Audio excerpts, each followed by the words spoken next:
Hi friends, I'm Rebecca. Welcome to Squintillions.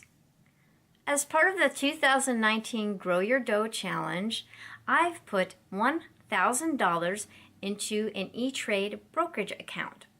In the Grow Your Dough Challenge, people are putting $1,000 into the investments of their choice, and after a year, we're going to see how those investments fare. I decided to set up my investments based on the strategies I use for my main E-Trade portfolio. In that portfolio, I hold a mix of stocks, ETFs, REITs, mutual funds, bonds, treasuries, and CDs. I like to be diversified. Therefore, the qualifications for my investments in my Grow Your Dough E-Trade account would be to focus on value over growth. I decided I would choose 3 investments and invest between $300 and $350 in each. In order to buy a few shares in each investment, I looked for prices that were under $50 per share. I also like investments that pay dividends over 2%, and I plan to reinvest any dividends I receive. For stocks, I wanted the PE ratio to be between 10 and 20. I feel like this range shows that the company has room for growth, but is less volatile than a company that has a ratio higher than that. And also to note, my E-Trade account charges a commission fee of $6.95 per trade.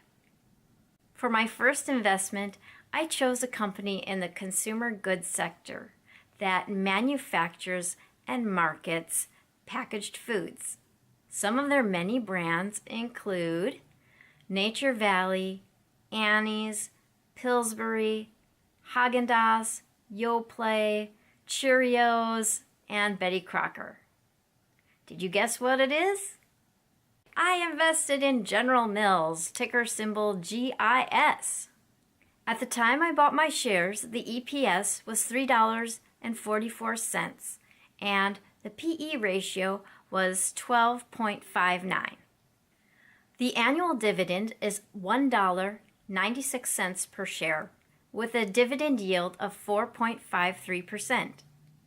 About a year ago, General Mills acquired the Blue Buffalo pet food franchise, which has seen a 9% sales growth, and profitability is expected to continue for this brand. General Mills is also expecting to grow their business in the cereal segment. Meanwhile, they are taking cost-cutting measures to increase the adjusted operating margin. I bought 7 shares of GIS at $43.24 per share. Today they are trading around $47.60 per share. Market analysts are divided between buy and hold recommendations on the stock, though Morningstar has given it a 5-star rating. My second investment was a REIT. As a buy and hold investor, I'm attracted to REITs for their high and consistent dividends. This maybe wasn't the best choice for the challenge in which I should be trying to achieve maximum gains in 1 year, but that wasn't so much the point here.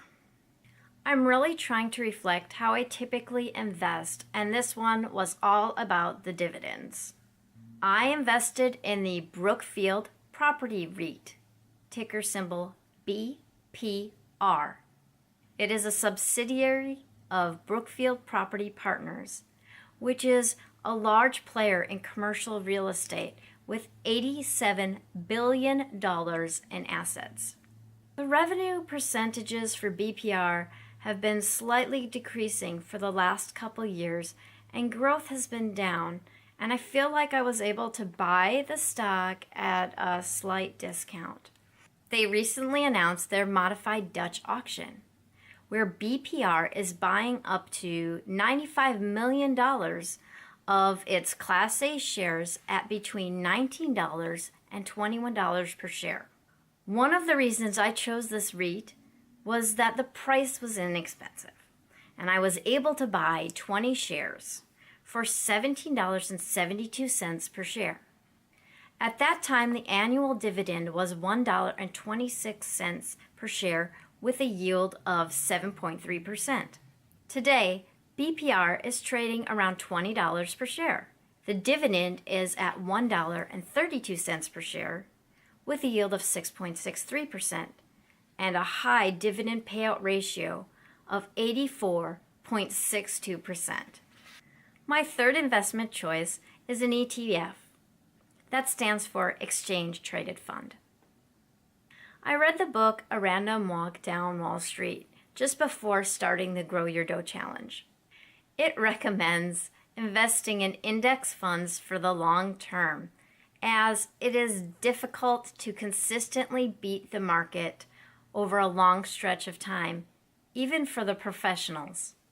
I chose an index-based ETF. The SPDR S&P 500 High Dividend Fund, ticker SPYD, which I refer to as SPIDY. This fund invests in growth and value stocks of large cap companies that pay good dividends and is made up of 81 holdings. Among the top 10 holdings of the fund, half pay over 4% dividend yield, and the other half is between 3 and 4%. And among the top holdings are the companies Coty, a company producing luxury, consumer, and professional beauty products; Xerox, that well-known company for document management solutions, whose copy machines were so popular their company name became a verb; and Hanesbrands, the basic apparel company that has their products in nearly every department or big box consumer goods store. The SPIDY ETF has a low expense ratio of 0.07%, which was important for me for the challenge because I didn't want to be giving away too much money in fees. Their annual dividends are $1.62 per share with a yield of 4.4%. The Morningstar rating is 4 stars. I purchased 8 shares at a price of $36.70 per share. Today, it's trading around $38 per share. After all my purchases were made and commissions were subtracted, I was left with $28.47 in cash.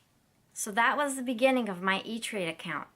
A couple weeks ago, I realized that E-Trade offered the ability to buy some ETFs commission-free. I wondered if I could purchase anything with the little amount of cash I had left in the account. I could, and I did. I got 1 share of the Global X Super Dividend US ETF for $24.04. Ticker is DIV. The DIV ETF is made up of 64 holdings in the U.S. equity market. The fund invests in low, volatile, and dividend-yielding stocks of companies across all market capitalizations. Dividends are $1.61 per share with a dividend yield of 6.76%. This one has a little bit of a higher expense ratio at 0.45%. But since I didn't pay any commissions, I figured that would be fine. I don't think that this 1 share of DIV will add a lot of value to my account in 1 year, but it should do better than the interest I would earn on $28. I'm now left with $4.42 in cash in my account. Account update as of today, March 14th, 2019. The account is up 6.54% and has a total value of $1,065.25. If you enjoyed this video, hit the like button. And if you'd like to follow me on the Grow Your Dough Challenge, please remember to subscribe for more content from Squintillions.